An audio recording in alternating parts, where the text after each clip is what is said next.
ভাঙড়ে একটি সভা থেকে আপনাকে জঙ্গি নেতা হিসেবে আখ্যা দিয়েছে, আপনি কি বলবেন?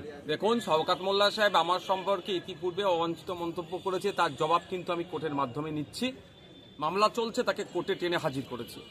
আবারও যদি এই ধরনের কোনো মন্তব্য করে থাকে, আমি ভিডিও আমার কাছে এসে পৌঁছায়নি, আমি দেখব, তাকে আবারও কোর্টে টেনে নিয়ে যাব। ওর অবাঞ্ছিত মন্তব্যের জবাব আমি অবাঞ্ছিত মন্তব্য করে দেব না, আমি আইনের মাধ্যমে এর জবাব দিয়ে চাইবো। এবং যে কথা বলেছে আইনের মাধ্যমে তাকে প্রমাণ করতে হবে, না হলে তার বিরুদ্ধে মানহানি মামলা আমি করব, এটা বলে রাখছি। বেটাকে ছাড়বো না।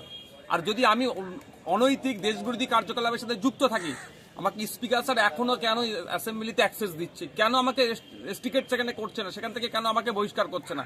তাহলে কি স্পিকার স্যারের কাজের উপরে সে আগুন তুলে দিচ্ছে শওকত সাহেব?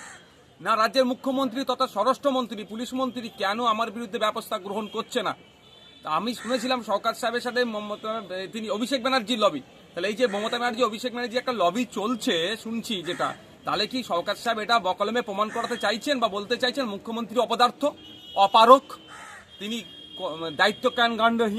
দায়িত্বহীন তিনি, যে নওশাদ সিদ্দিকী অবৈধ কাজের সাথে যুক্ত থাকার পরে তাকে কেন অ্যারেস্ট করছে না? এটা কি শওকত সাহেব বলতে চাইছেন?